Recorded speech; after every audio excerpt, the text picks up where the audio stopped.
We couldn't afford to stay in New Jersey anymore. We followed my parents here to Shippensburg. This is where we ended up. There was just an encouragement and a watering and a feeding and a perfect opportunity to just keep on going with God rather than a settling in. Connecting with people, having a place that my kids could go to be involved was important. After our kids started to go to school and I was at home, Nancy Shale said, wouldn't you like to just come into the church and help out in a little ways? To come in first thing in the morning and sit down with Pastor Nancy and the other ladies and just to hear the heart of a pastor like I've never heard before, intimately, friendly, motherly, sisterly, lovingly, just sharing the things that God has spoken to her, has done so much for her, having my eyes open and seeing things I've never seen before, to live a life I never knew I would be able to live.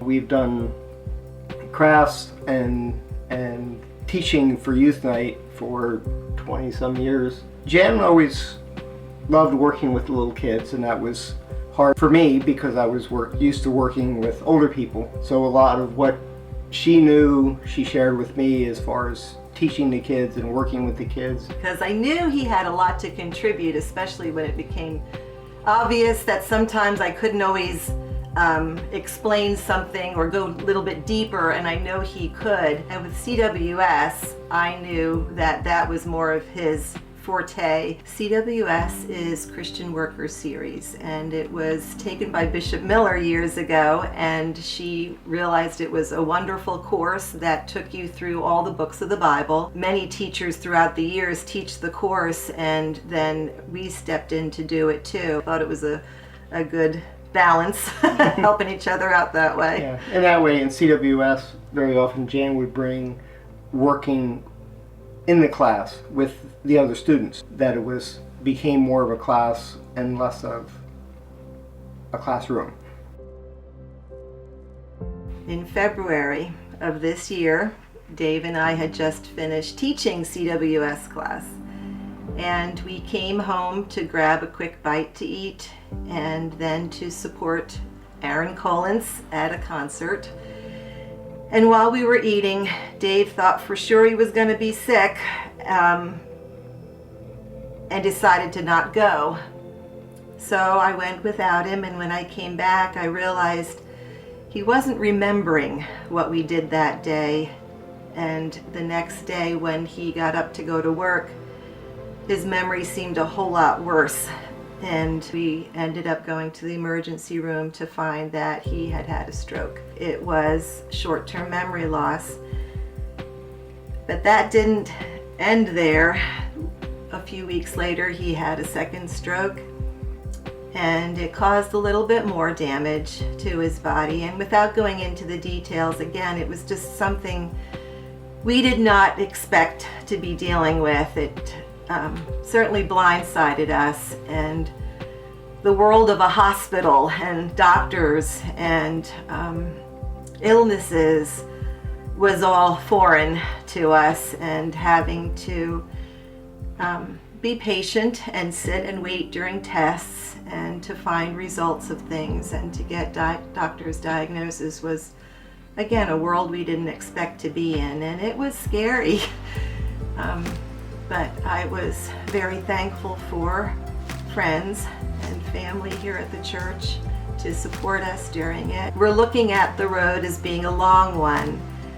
Not that it's impossible, but certainly a different road than we ever expected. With the stroke, I'm going through therapies now.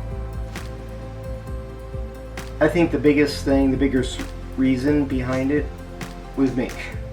Both of us, but me. I thought I knew everything. I realized I did not. And there were a lot of things, a lot of ways that I approached people, that I approached myself, the way I thought about myself, the way I thought about other people was wrong. And the therapies may have been working on the physical side, the things I do, but how I thought and how I behaved and how I'm behaving is changing. The things inside matter, and the things inside will stick with me. Will stick with both of us.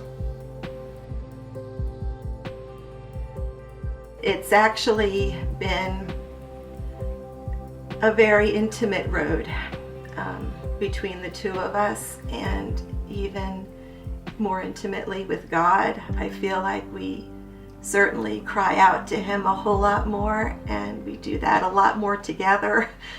And it's something, again, that I didn't expect, but at the same time I look at it and I don't think it's such a devastating thing after coming this far with it. It's not easy, but I know God takes us through all things every step of the way. Many times I've thought of that scripture when Jesus said, "Will you turn back?" And Peter said, "Where else would I go?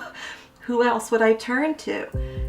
And I feel like that is definitely spoken to my heart, in that, where else would I go? What else could there be to turn to? And He says, what are you gonna do? And I'll say, whatever you have for me today, God.